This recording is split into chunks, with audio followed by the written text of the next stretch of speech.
देव भगवान, अल्लाह, खुदा, ईश आदि नाम एक ही शक्ति के हैं। वो कैसा है, कहां है, कैसे मिलता है, किसने देखा है? ये प्रश्नवाचक चिन्ह पूर्ण रूप से हटाने के लिए अवश्य सुनिए जगत गुरु तत्वदर्शी संत रामपाल जी महाराज के अमृत वचन, सर्व पवित्र धर्मों के पवित्र शास्त्रों के आधार पर। ब्रह्मा जी कहते हैं मैं सारी सृष्टि का उत्पन्न करने वाला हूं, मैं प्रजापिता हूं। इन दोनों का युद्ध हो गया तो तब ये आके खड़ा हो गया उनके पास और उनसे क्या कहता है कि तुमने अज्ञानता से अपने आप को ईश मान लिया, भगवान मान लिया, यू आर नॉट गॉड। ये दिखाता हूं आपको, ये देखिएगा श्री शिव महापुराण हिंदी टीका सहित भाग 1। ये श्री शिव महापुराण, इसके कौन है लेखक? विद्यावृद्धि पंडित ज्वाला प्रसाद जी मिश्र कृत हिंदी टीका सहित, खेमरा श्री कृष्ण दास प्रकाशन मुंबई। ये शिव महापुराण है। इसके हम विद्वेश्वर संहिता पर पहुंचते हैं।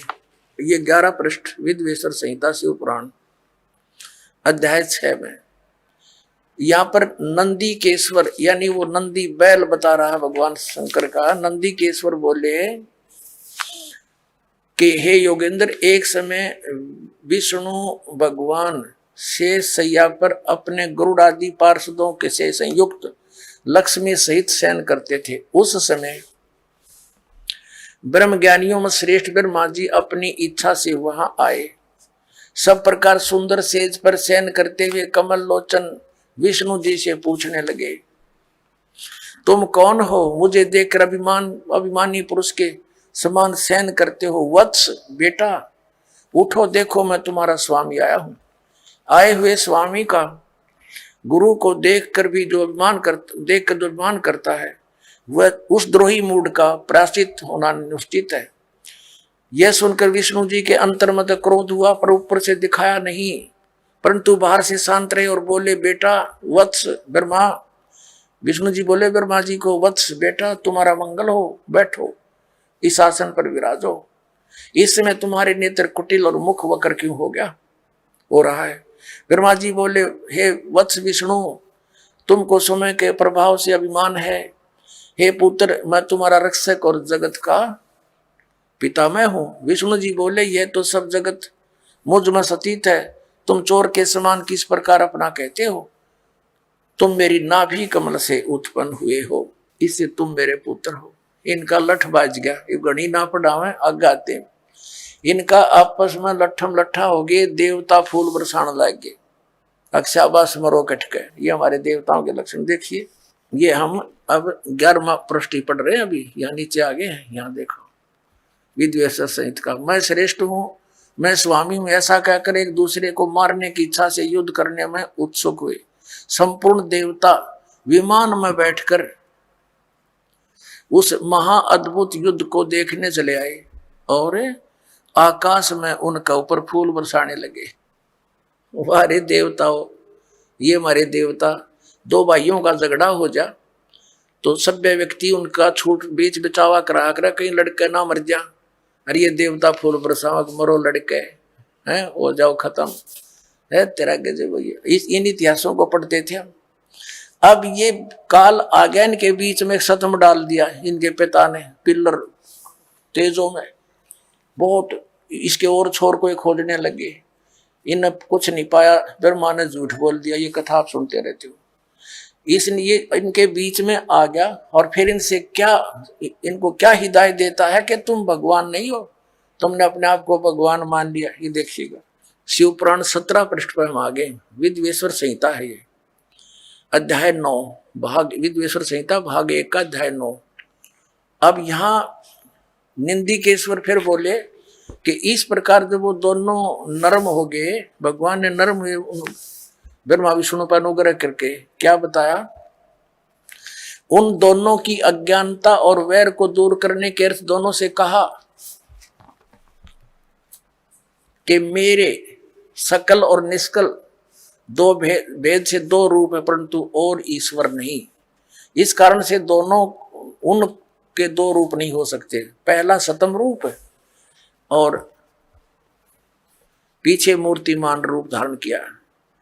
इसमें ब्रह्म निष्कल और इस रूप गुण सगुण, मेरे दोनों रूप से और दूसरे के किसी के नहीं। अब इनसे क्या कहा,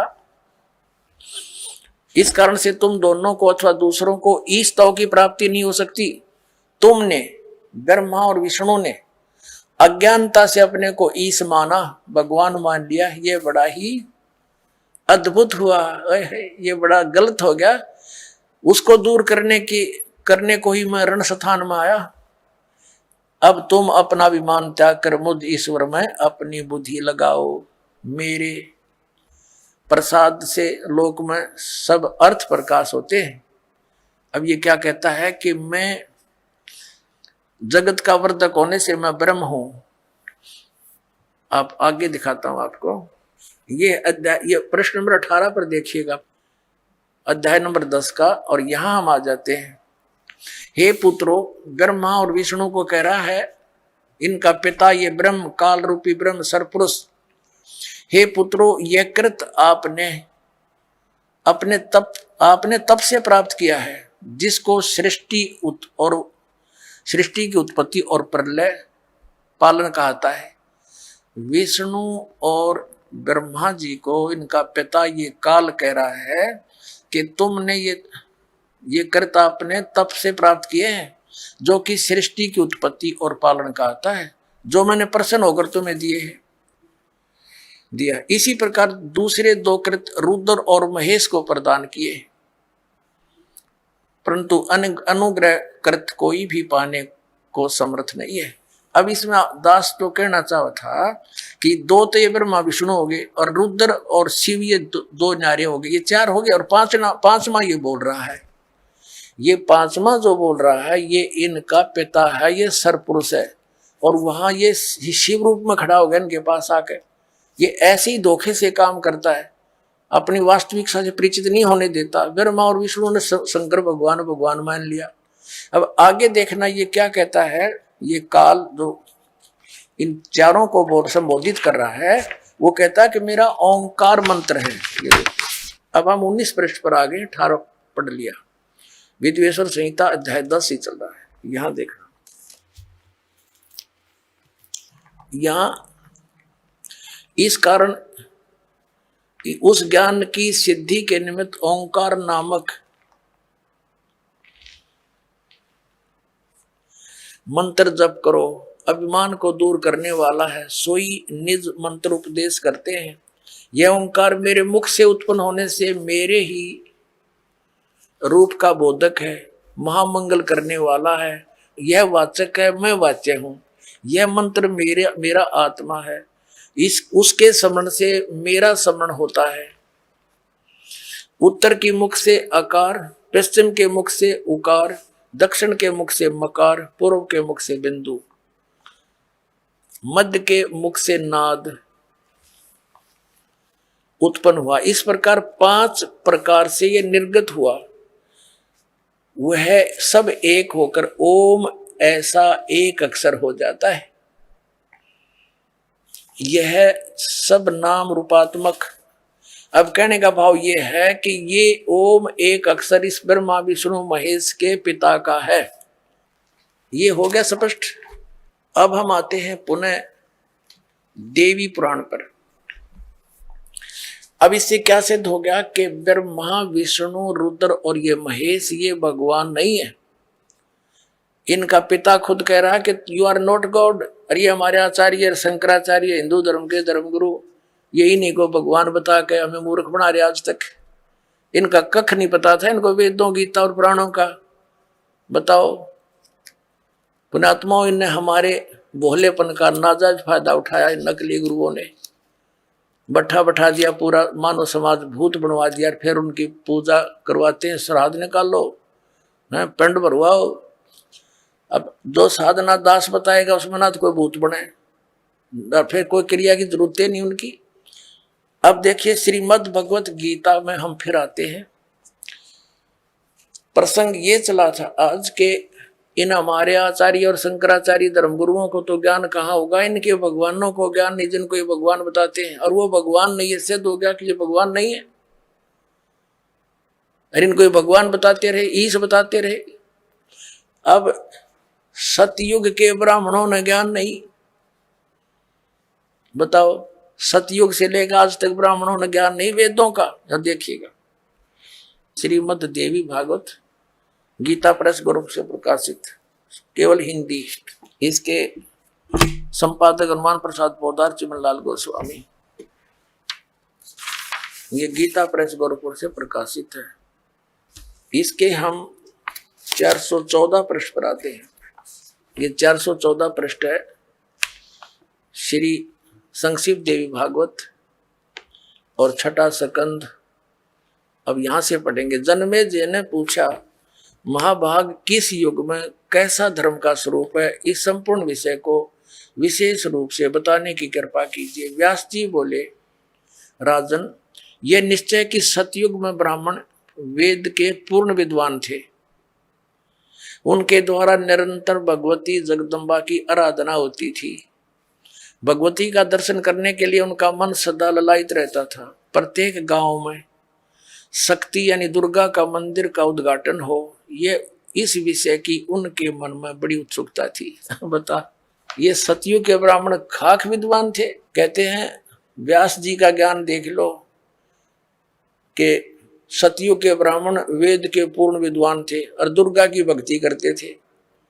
अरे तेरा फूटे बाग हमारे, से आचार्य हमारे।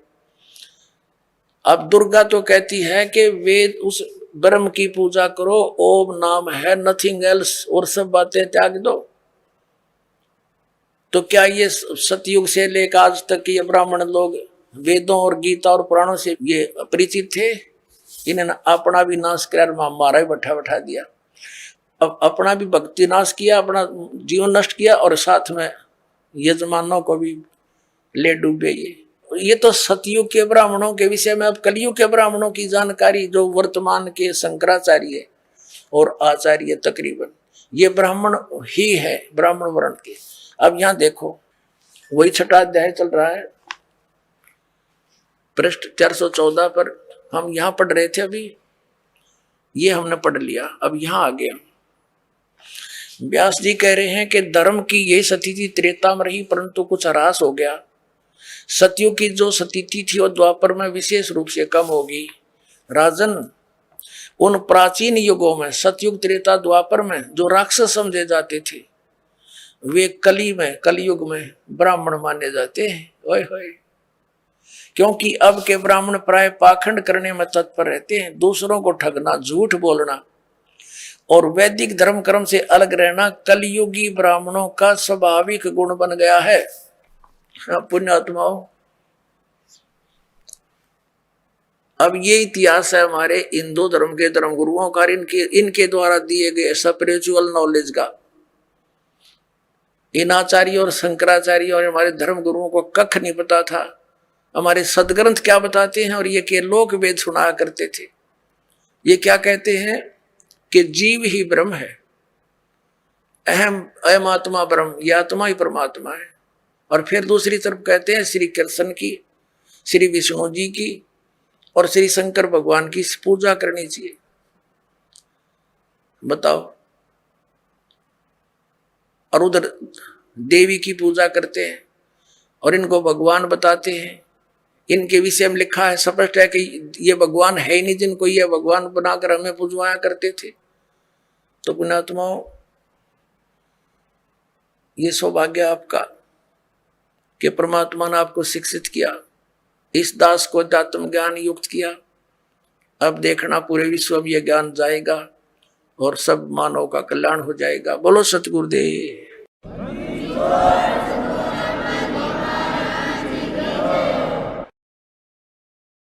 परम पिता परमात्मा पूर्ण ब्रह्म सर्व सृष्टि रचनार कबीर परमेश्वर जी की असीम कृपा से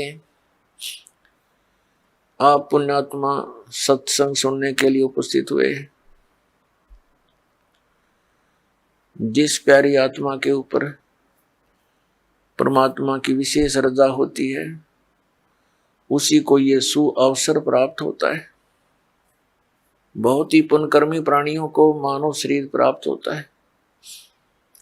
उससे भी पुण्यकर्मी प्राणी वे हैं जो परमात्मा की तलाश में, खोज में लगे हैं, और उनसे भी पुण्यात्मा वो प्राणी हैं जिनको सतगुरु मिल गए। तो पुण्यात्मा, आप उन तीसरे नंबर के,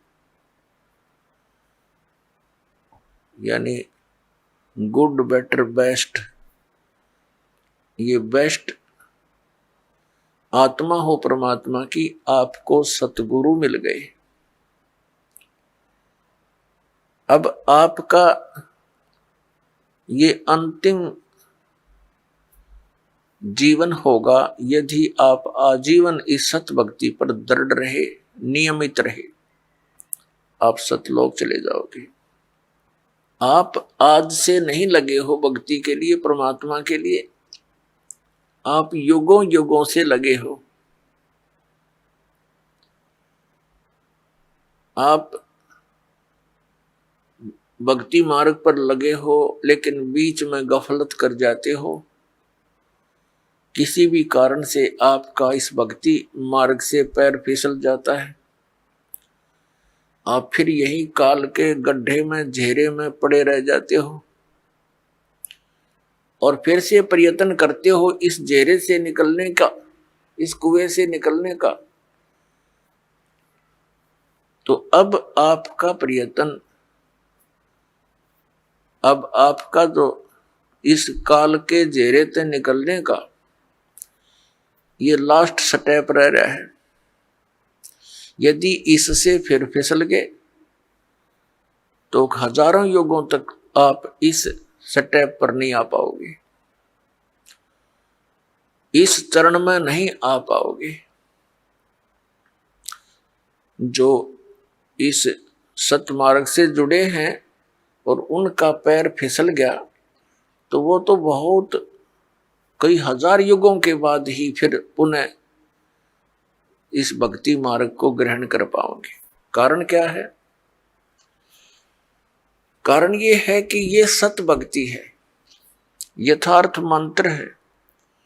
इनके जाप करने से आपकी कमाई ढेर सारी होती है, बहुत ज्यादा हो जाती है, और इसका हमने संग्रह करके सतलोक जाना था इस भक्ति की कमाई के बल से, और ये अंतिम सांस तक हमने संग्रह करना था इसका। और हम किसी भी कारण से परमात्मा के इस मार्ग से विचलित हो जाते हैं अंतिम सांस तक कभी भी, तो फिर हम यही रह जाएंगे। और यहां का विधान है कि जैसे कर्म प्राणी ने किया है वैसे फल उसको मिलेंगे ही मिलेंगे। आपके पुण्यों का, आपकी सतभक्ति का ढेर लग जाएगा। जैसे आपको प्रथम मंत्र दिया जाता है, इसमें हमारे कमल हैं, हमारे शरीर के अंदर ये चक्कर बने हुए हैं। चक्कर जैसे एक मूल चक्र है, फिर स्वादिष्ठान चक्र है, जिसको संतों ने स्वाद चक्र बोला है, और फिर नाभि चक्र है। नाभि कमल भी कहते हैं, मूल कमल भी कहते हैं, अधिष्ठान कमल भी कहते हैं। चक्कर कहो, कमल कहो, संतों ने उसे कमल बोला है, योगियों ने चक्र बोला है। फिर हृदय कमल यानी हृदय चक्र है, फिर कंठ कमल है यानी कंठ वाला चक्र है, और फिर त्रिकुटी कमल है। तो इस प्रकार हमारे शरीर में ये जितने भी कमल चक्र हैं, इन पे एक एक देवता का अधिपत्य है। मूल चक्र के ऊपर, मूल कमल के ऊपर गणेश जी का बैरियर है, ये समझ लो, ये बैरियर है। अपने हम निज धाम जाना है, ये बैरियर है। प्रथम बैरियर है मूल कमल, और दूसरा बैरियर है स्वाधिष्ठान कमल यानी चक्र, स्वाद चक्र, और तीसरा बैरियर है ये नाभि चक्र, नाभि कमल। तो मूल कमल पर गणेश जी वहां के मुखिया हैं, और स्वाधिष्ठान चक्र रूपी बैरियर के ऊपर श्री ब्रह्मा जी का राज्य है, सत्ता है, और नाभि कमल पर विष्णु जी और लक्ष्मी जी, ये इनके साथ ही है। तो परिवार है इनका। ब्रह्मा जी के साथ उनकी पत्नी सावित्री है, और फिर हृदय कमल पर भगवान शिव और पार्वती यहाँ के ये अधिकारी हैं, और कंठ कमल में श्री दुर्गा जी। तो इस प्रकार हमने कंठ कमल तक जितने भी ये बैरियर हैं, इनसे पार होने के लिए आपको ये मंत्र दे रखे हैं, प्रथम मंत्र। तो इनकी भक्ति कमाई करके आप जब इन बैरियरों के पास निकट जाओगे तो आपके बैरियर का मार्ग साफ मिलेगा, और आपकी जो कमाई आपने प्रथम मंत्र में इन देवों की जो मजदूरी की है, साधना की है, ये आप वहां इनका टैक्स देते हुए चलोगे। इस प्रकार हमने सतलोक जाने में ये सहयोगी होते यदि हम इस भक्ति पर लगे रहे अंतिम सांस तक। और यदि हम इनसे फिसल गए भक्ति मार्ग से, तो फिर क्या होगा? आप जी ने जो गणेश जी की के सत्र की साधना मंत्र जाप किया जो आपको दिया जाता है, तो उस कमाई को आप श्री गणेश जी के लोक में प्राप्त करोगे, वहां गण बन जाओगे। और जब आपके इस मंत्र की कमाई खत्म हो जाएगी उस लोक में,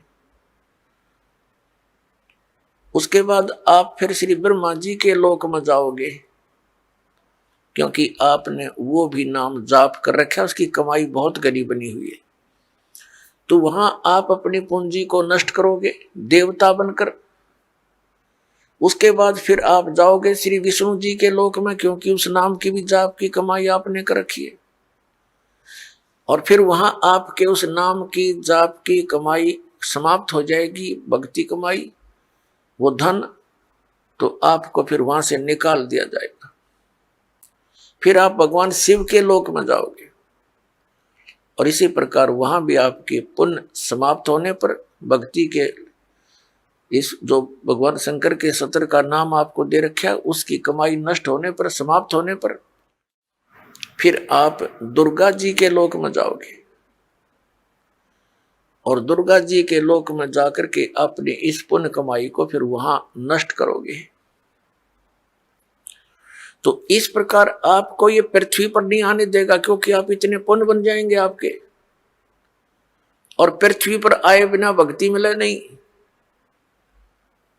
और भक्ति मिलेगी इस कलयुग के अंदर, सतयुग त्रेता द्वापर में आप इस भक्ति को नहीं करते, क्योंकि आप स्वयं ही जो साधना कर रहे होते उससे आपको लगता होता है कि हम बहुत सुखी हैं। और फिर आपको जो सतनाम दे रखा है, जो 2 अक्षर का, जिसमें एक ओम मंत्र है, ये ब्रह्म का। पुण्यात्माओं, एक ही जड़ी होती है, उसके प्रयोग की विधि में अंतर होने से उसका गुण बदल जाता है। तो यही समझ लेना कि जो मंत्र आपको प्रथम मंत्र में दिए हैं, वहां उस विधि से जाप करने से उसका गुण वही है। अब इस मंत्र में जो सतनाम बनाकर आपको दिया है, इसकी साधना करने से, इस विधि से इसका गुण अन्य होता, लाभ भिन्न होता है।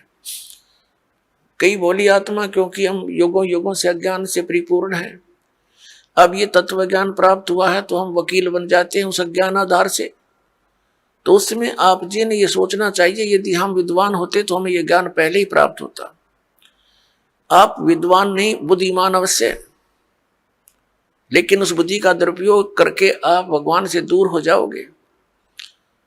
इस दास ने जो मार्गदर्शन किया है ये गॉड गिवन है, ये किसी डूम बाट के गीत नहीं है। तो इसके अंदर आप जी ने बिल्कुल सोचना बंद कर देना चाहिए।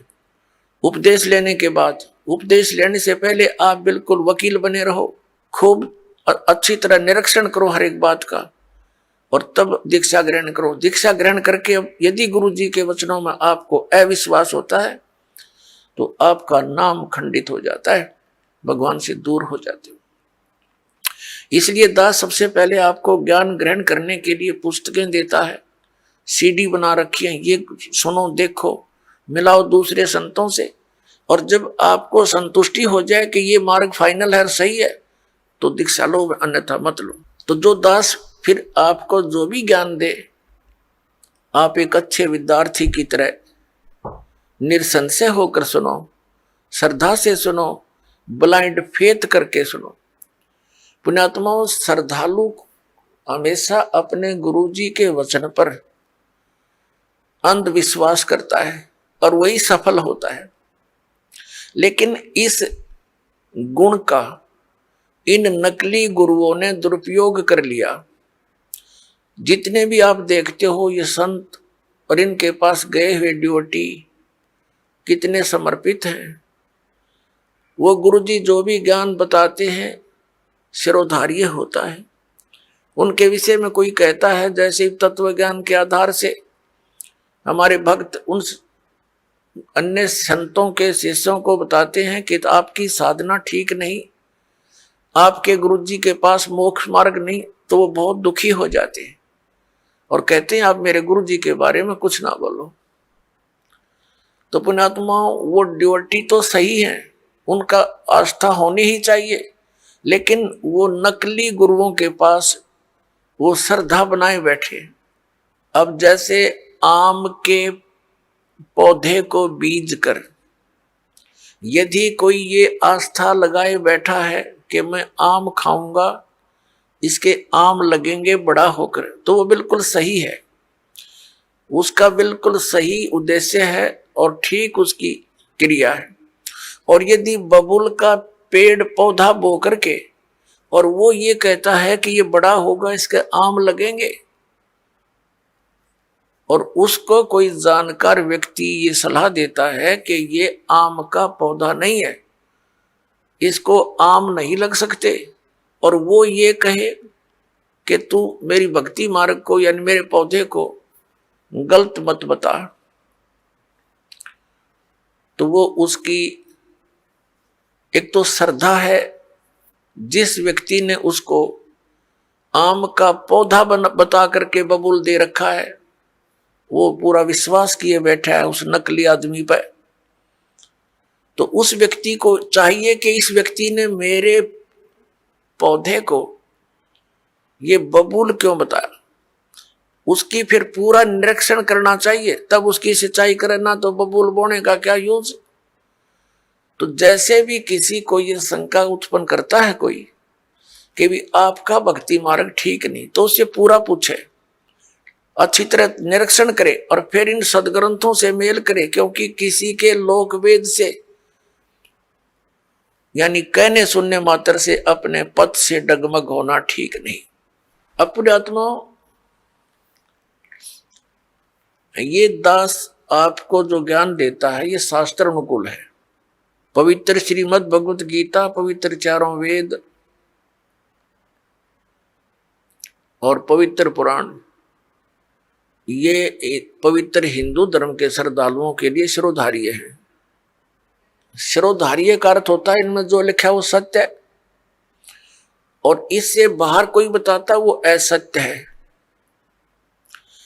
असत्य डुप्लीकेट और सत्य ओरिजिनल। तो ओरिजिनल वस्तु से लाभ होगा, डुप्लीकेट से नहीं होगा।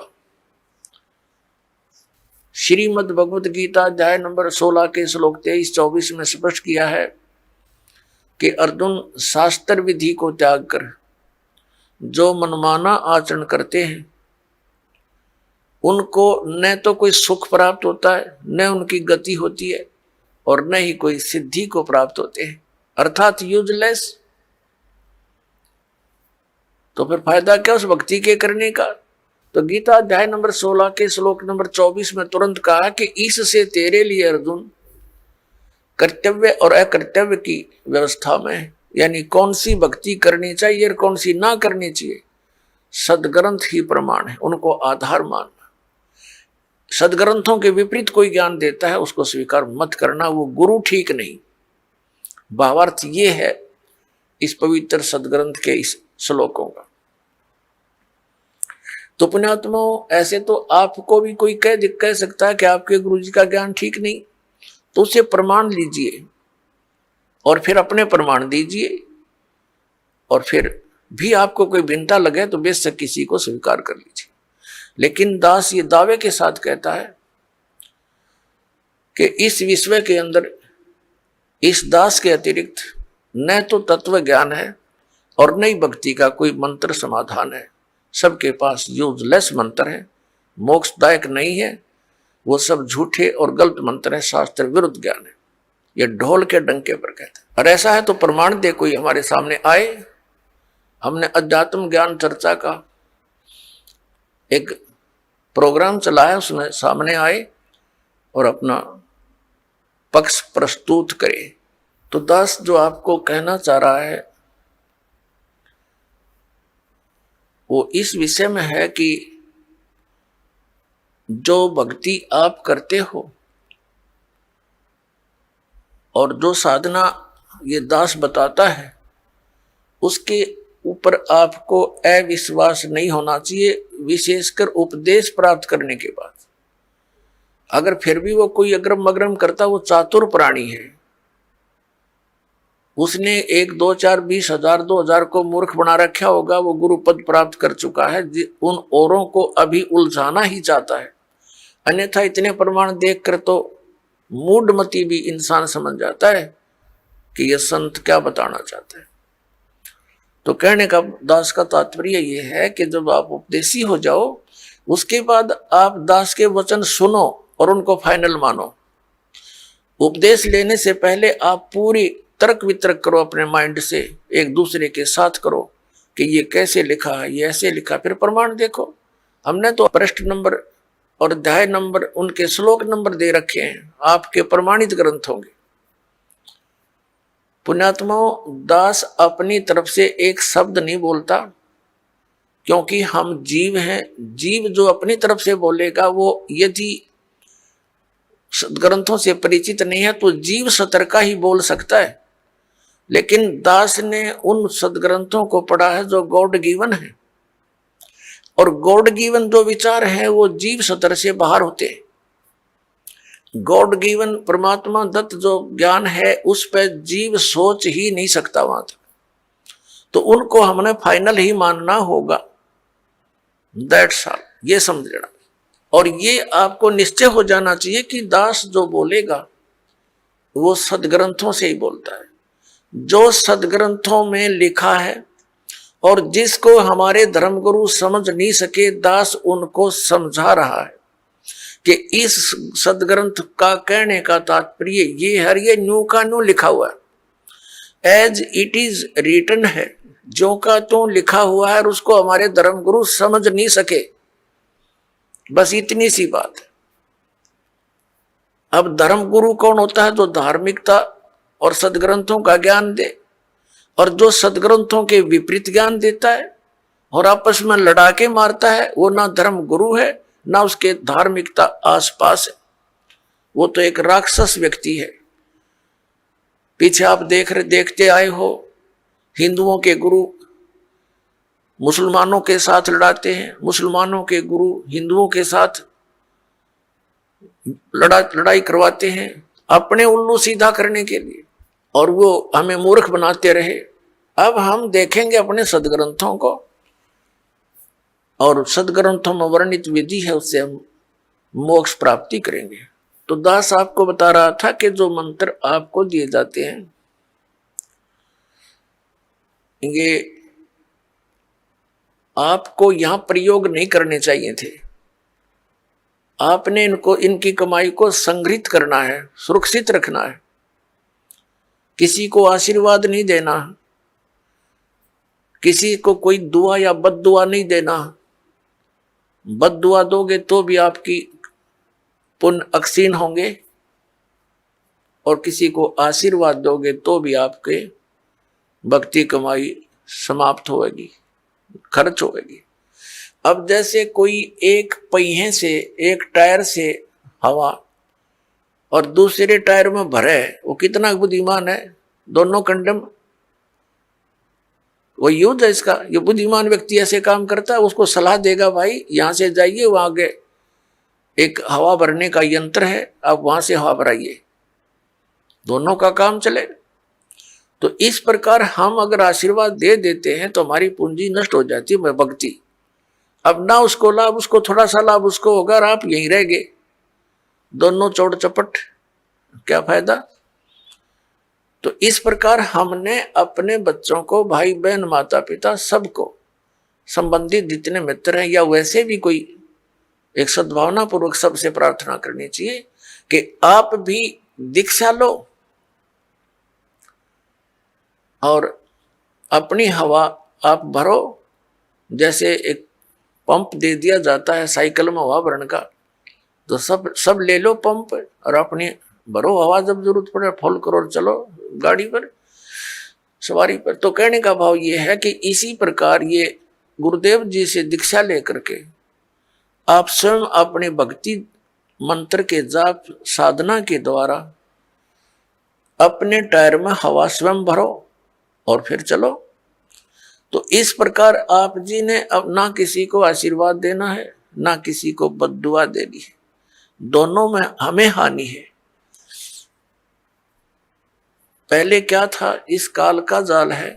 आप देखते हो बुजुर्ग बड़े छोटों को आशीर्वाद देते हैं और बड़े उनके चरण छूते हैं, क्योंकि पहले जो एक आपने देखा होगा एक पाग सिस्टम है। पाग जैसे पिता की मृत्यु के उपरांत बड़े पुत्र को एक पाग बांधी जाती थी, पगड़ी,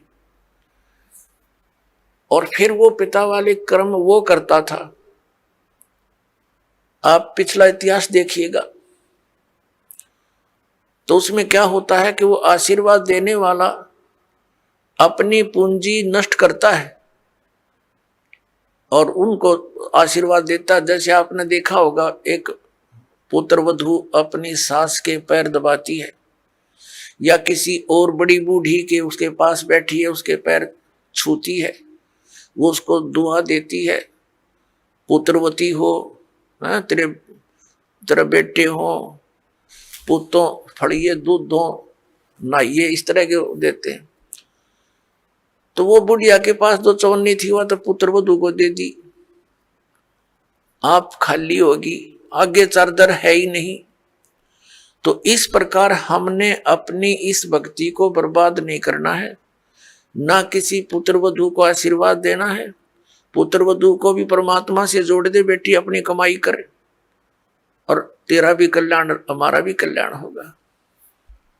अपने आत्माओं, परमात्मा कहते हैं मेर तेर की जेवड़ी यू बड़ बंदा संसार, एक कबीरा ना बंदा जो है नाम आधार।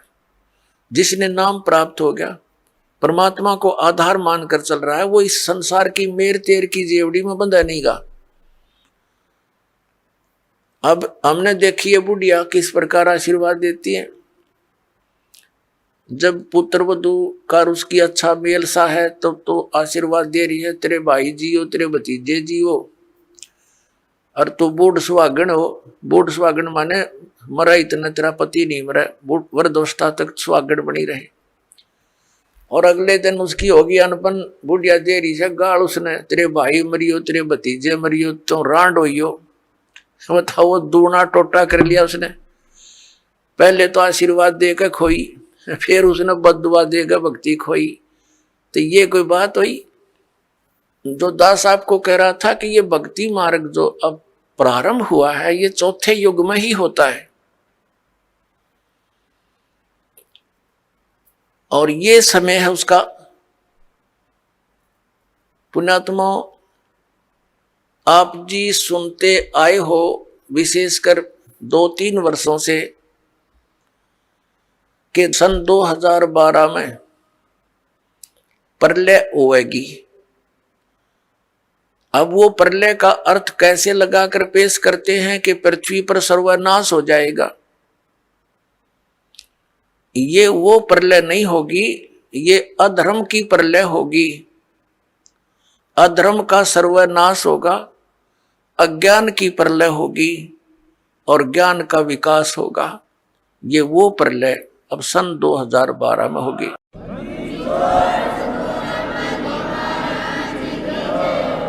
श्रीमद् भगवत गीता अध्याय नंबर 4 के श्लोक नंबर 7 में कहा है, यदा यदा ही धर्मस्य ग्लानि भवति भारत। जब जब धर्म के अंदर नफरत पैदा हो जाती है, अधर्म बढ़ जाता है, धर्म का नाश हो जाता है, तो काल भगवान कहता है तब मैं अपने अंश अवतार सृजन करता हूं, भेजता हूं। अब पुण्यात्माओं, आप जी को दास बार बार बताता है, हम काल के लोक में रह रहे हैं, सरपुरुष के लोक में, और गीता जी का ज्ञान ये काल भगवान यानी ब्रह्म श्री कृष्ण जी में प्रवेश करके बोल रहा है। ये कहता है कि जब अधर्म बढ़ जाता है और धर्म की हानि होने लगती है तो मैं अपने अंश अवतार भेजता हूं, जैसे श्री राम श्री कृष्ण रूप में, श्री परशुराम रूप में, और वो अधर्म का नाश करते हैं। और दूसरे परमात्मा कौन है जो हमारे लिंक में है, जिनसे हम संबंधित हैं। यहां तो हम इसलिए से संबंधित हैं क्योंकि हम इस काल के ब्रह्म के लोक में रह रहे हैं और हमारा मूल मालिक परम अक्षर ब्रह्म है, वह हमने जाना, उसके लिए हम प्रयत्न करें। तो ये काल के जो अवतार होते हैं, ब्रह्म के अवतार कैसे अधर्म का नाश करते हैं। जैसे महाभारत करवाया किसने, श्री कृष्ण जी में प्रवेश करके इस काल भगवान ने। श्री कृष्ण युद्ध नहीं करवाना चाह रहे थे, वो तो 3 बार शांति दूत बनकर गए थे और उन्होंने यहां तक प्रतिज्ञा कर ली थी कि मैं युद्ध भी नहीं करूंगा, हथियार नहीं उठाऊंगा। तो ये काल है, ये कराता है। तो उस समय कहते हैं अधर्म बढ़ गया था और उस अधर्म का नाश उसने कैसे करवाया, महाभारत का युद्ध करवा के। उसमें धर्मे भी मर गए, अधर्मे भी मर गए। और फिर एक और समस्या पैदा होगी रोजी और रोटी की, बहनें विधवा होगी, बच्चे अनाथ हो गए। वो अधर्म कहाँ बढ़ा, वो तो अशांति और फैल गई। और उन बहन बेटी जो विधवा होगी थी उनके साथ अन्य लोगों ने बदतमीजियां की, उनकी इज्जत के दुश्मन बन गए। ये खाक अधर्म का नाश किया उन्होंने। अब जैसे परशुराम जी ने अक्षत्रियों को मार डाला क्योंकि वो सब निर्दयी, अत्याचारी, अन्यायी हो गए थे। और यही स्थिति पुण्यात्माओं अधिकतर अब हो चुकी है। राजनेता अपने स्वार्थवशी कार्य करते हैं, अधिकतर ये अधिकारी गण भी अपने स्वार्थवश कार्य करते हैं, वो न्याय और धर्म को नहीं देखते। लेकिन परशुराम ने उनका कैसे, जो अधर्म फैला रहे थे उसका नाश कैसे किया, उनको सबको फरसे से काट डाला, उनकी हत्या कर दी। अब वो क्या अधर्म का नाश करा उसने, उनकी पत्नियां विधवा हुई, उनके साथ शेष बचे हुए लोगों ने और ज्यादा पाप किए, अधर्म किए, उनके बच्चे भूखे मर गए। ये टट्टू अधर्म का नाश करा इन्होंने। तो पुण्यात्माओं, परमात्मा कैसे उस अधर्म का नाश करता है, अधर्म की कैसे प्रलय करता है जो अब होने जा रही है। परमेश्वर 600 वर्ष पहले आए थे, उस समय उन्होंने ये तत्व ज्ञान और अपनी समर्थता का प्रमाण दिया था।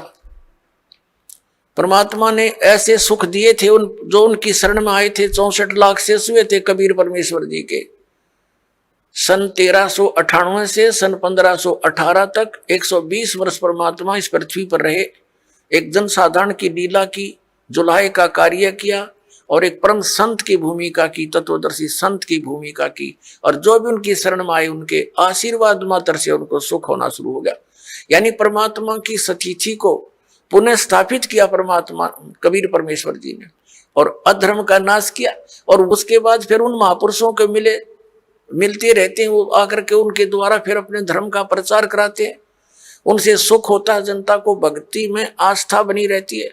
तो अभी ये 50-60 वर्ष पहले तक पुण्यात्माओं, आप पिछला इतिहास देखो, कितना शांति से रहते थे लोग, दुखी को दुखी देखकर दुखी होते थे, उसकी मदद करते थे। एक घर में कोई अभाव होता किसी वस्तु का तो गांव इकट्ठा हो जाता था और भाई उसकी मदद करो, कोई किसी कारण से कोई उसके ऊपर आपत्ति आई है तो। और अब खुश होते हैं किसी का हानि होती है तो कितना अब बिजली गिर गई, और उन महापुरुषों के द्वारा स्थापित किया हुआ धर्म अभी तक चल रहा था। अब फिर दया करी है दाता ने, ये आप देख रहे हो, क्योंकि दास के जीवन में ये 61वां वर्ष चल रहा है। इससे पहले का भी समय देखा और वर्तमान का समय भी दास देख रहा है। दिन और रात की बिजली गिर गई है, इतना अंतर हो गया। अब परमात्मा अपने भी वो अंश अवतार भेजता है, जैसे आदरणीय नानक साहिब जी आए, पूरे पंजाब क्षेत्र में धार्मिकता को कूट कूट कर भर दिया। लेकिन 10वें श्री गुरु जी जो थे इनके, गुरु गोविंद सिंह जी, उसके बाद कोई संत गुरु ना रहा, केवल गुरु ग्रंथ साहिब को उन्होंने गुरु मानना प्रारंभ कर दिया। अपनी अपनी डफली अपना अपना राग शुरू हो गया, शराब पीने लगे, मांस खाने लगे। अपने आत्माओं, जैसे गुरु ग्रंथ साहिब क्या है, ये तो एक विधान है भगवान का, और उस विधान को मेंटेन करने के लिए राजा की आवश्यकता होती है, संत की। तो जैसे हमारा विधान बना के छोड़ दिया और कोई प्रधानमंत्री राष्ट्रपति कोई बने नहीं, और यूं कहे जाके इस विधान को राष्ट्रपति मान लो, तो सब आप अपनी डफली बजाओगे, वो तो सारा बात बिगड़ जाएगी।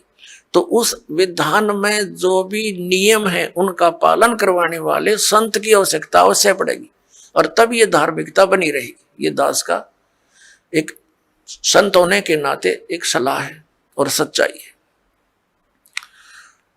तो अब ये कितना अंतर हो गया उसी पवित्र धर्म में।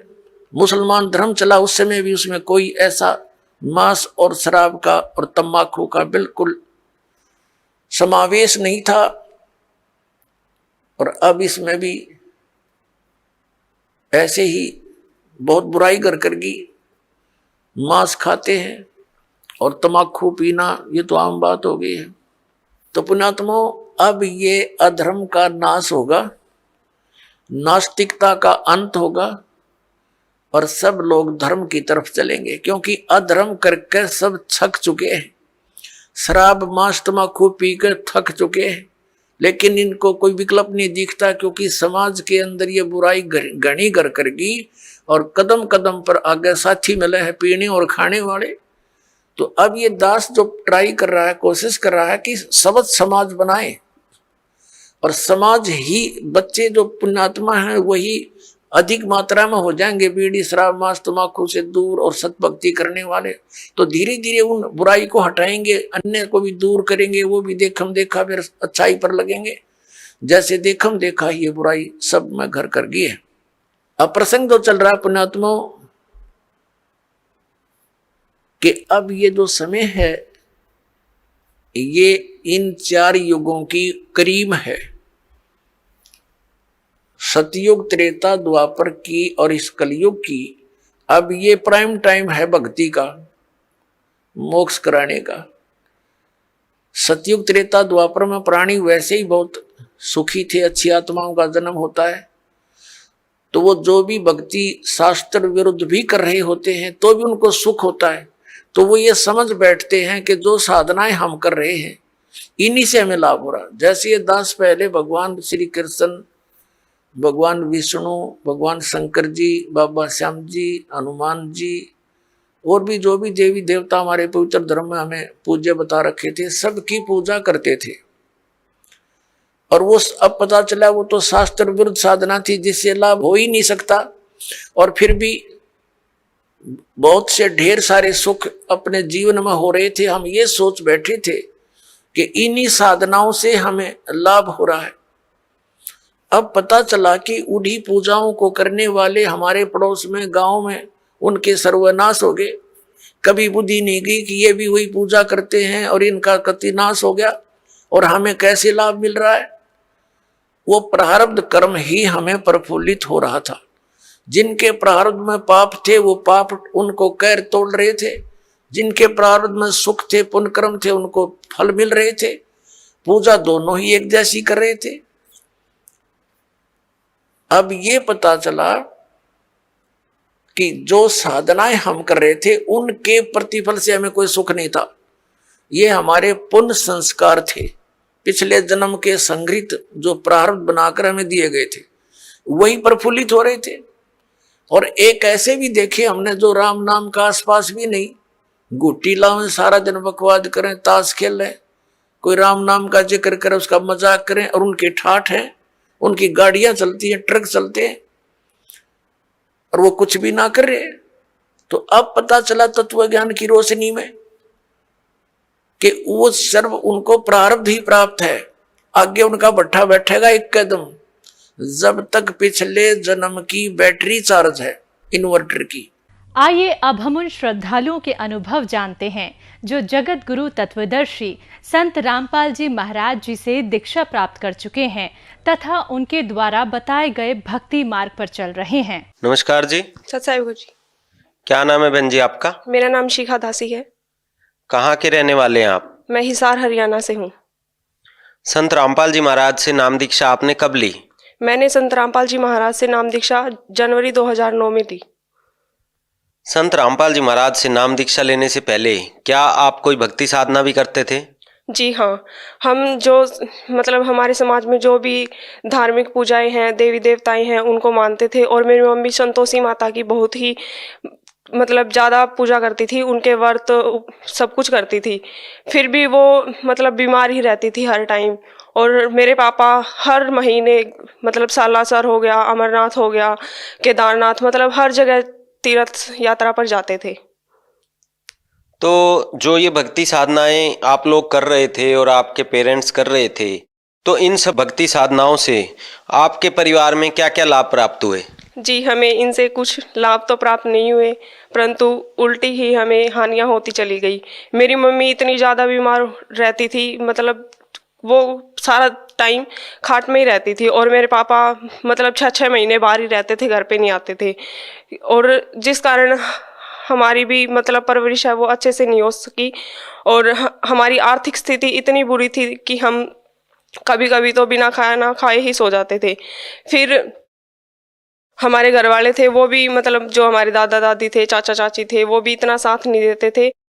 आपके अनुसार जो भक्ति साधना आप और आपका परिवार कर रहा था उनसे आपको कोई लाभ नहीं हुआ, बल्कि आपके परिवार की आर्थिक स्थिति बहुत कमज़ोर थी। आपकी माताजी बहुत बीमार रहते थे, आपके फादर भी आप लोगों से दूर रहते थे, बहुत बार घर में खाने की भी दिक्कत रहती थी। तो इन सब परेशानियों के होते हुए संत रामपाल जी महाराज जी की जानकारी आपको कैसे मिली?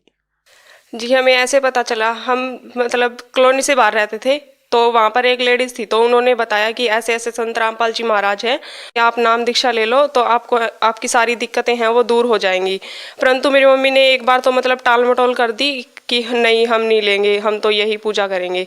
फिर मेरी मम्मी कुछ ज़्यादा ही बीमार हो गई, तो उन्होंने फिर बोला मेरी मम्मी को कि आप एक बार जाके तो देखो, ऐसे ऐसे है, मतलब बहुत लोगों को वहाँ से लाभ प्राप्त हुआ है, आपको भी हो जाएगा।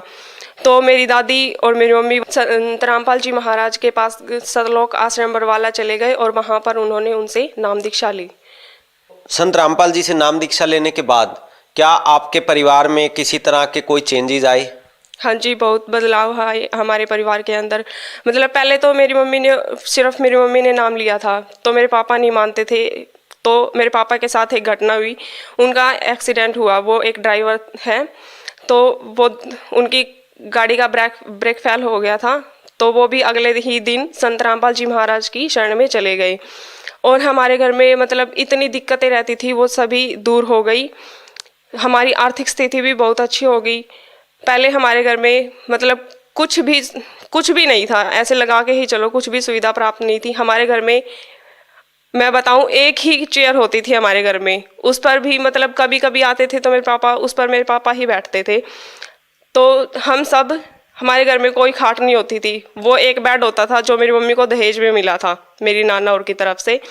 उस बेड पे हम 5 लोग सोते थे, 3 हम और 2 मेरे मम्मी पापा, इसके अलावा कुछ भी नहीं था। और अब परमात्मा की दया से हमारे घर में सब कुछ है, मतलब परमात्मा ने हर चीज़ की मौज कर रखी है। और मेरी मम्मी इतनी ठीक रहती है अब, मतलब सारा काम खुद करती है मेरी मम्मी घर का, और किसी प्रकार की कोई दवाई नहीं लेती। पहले मेरी मम्मी को मतलब हर समय दवाइयों के सहारे ही चलना पड़ता था। मेरी मम्मी ने हर हॉस्पिटल, हर डॉक्टर से दवाई प्राप्त की थी, परंतु उन्हें कोई भी आराम नहीं हुआ।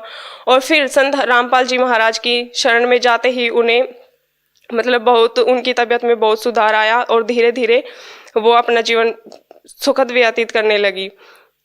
संत रामपाल जी महाराज की दया से कल ही मेरा मतलब 2nd सेम का मैं BA ग्रेजुएशन कर रही हूँ, तो उसका रिजल्ट आया है। मतलब मेरा एक इंग्लिश का पेपर था, वो बहुत ही ख़राब हुआ था और उसमें परमात्मा की दया से मैं पास हो गई।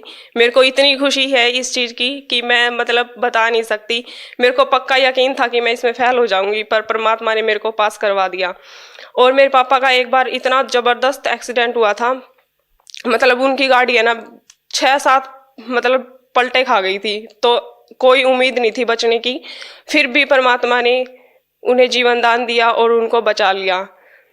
आपने बताया कि आप BA ग्रेजुएशन कर रहे हैं, तो आप पढ़े लिखे इंसान होने के नाते कैसे विश्वास कर सकते हैं कि एक संत से नाम दीक्षा लेने मात्र से आपकी मदर की तबीयत ठीक हो सकती है, या आपकी आर्थिक स्थिति जो बहुत ज़्यादा खराब थी वो ठीक हो जाती है, या और भी अन्य फायदे जो आप लोगों को हुए हैं ये केवल संत रामपाल जी महाराज से नाम दीक्षा लेने से ही पॉसिबल हो रहे हैं? ये कैसे हो सकता है? संत रामपाल जी महाराज शास्त्रों के अनुसार भक्ति देते हैं, और जैसे कि गीता में लिखा गया है कि जो भी मतलब मनमाना आचरण करेगा उन्हें कोई भी लाभ प्राप्त नहीं होगा। जो शास्त्रों के अनुसार भक्ति करेगा उनको ही सब लाभ प्राप्त हो गए। संत रामपाल जी महाराज शास्त्रों के अनुसार ही भक्ति बताते हैं, जिससे कि सभी लोगों को लाभ प्राप्त होते हैं। और मेरे पढ़े लिखे होने का यही फ़ायदा है कि मैं उन शास्त्रों को मतलब पढ़ सकती हूँ और सच्चाई को जान सकती हूँ। और सभी लोगों को पढ़ाई का फ़ायदा उठाना चाहिए और अपने शास्त्रों को पढ़ना चाहिए और सच्चाई जाननी चाहिए और संत रामपाल जी महाराज के बारे में जानना चाहिए। तो बहन जी, जैसा आपने बताया कि संत रामपाल जी महाराज जो है वो शास्त्र विधि के अनुसार आज भक्ति करवा रहे हैं और उससे आपको लाभ प्राप्त हुआ। ऐसे ही संत रामपाल जी के करोड़ों शिष्यों से जब हम मिलते हैं, हमारी मीडिया टीम मिलती है और उनसे ऐसे लाभों को जानती है, तो ये एक बहुत ही अचंभे वाले लाभ होते हैं जो हमें सुनने को मिलते हैं। तो आज जो आपको लाखों करोड़ों लोग टीवी पर देख रहे हैं, तो आप उनको क्या संदेश देना चाहेंगे? मैं संदेश तो नहीं, हाथ जोड़कर यही प्रार्थना करना चाहूँगी कि अपना जीवन व्यर्थ ना करे और मानुष जन्म एक ही बार मिलता है और इसे व्यर्थ ना करे। संत रामपाल जी महाराज की शरण में आकर अपने मानुष जन्म को सफल बनाए। बहन जी, संत रामपाल जी महाराज की शरण में कैसे आ सकते हैं? संत रामपाल जी महाराज के सत्संग विभिन्न चैनलों पर आते हैं और उन चैनलों के नीचे एक पट्टी चलती है जिस पर कि मतलब आश्रम के कुछ नंबर दिए होते हैं, उन पर आप संपर्क करें और अपने नज़दीकी नामदान केंद्र का पता करें और वहां पर जाकर नाम दीक्षा ग्रहण करें। निःशुल्क नाम दीक्षा प्राप्त है, कोई पैसा नहीं लिया जाएगा और आप ऑनलाइन पुस्तक भी प्राप्त कर सकते हैं और पहले से ज्ञान प्राप्त कर सकते हैं और फिर कोई भी शंका न हो और नाम दीक्षा प्राप्त करें। धन्यवाद बहन जी। सत साहिब।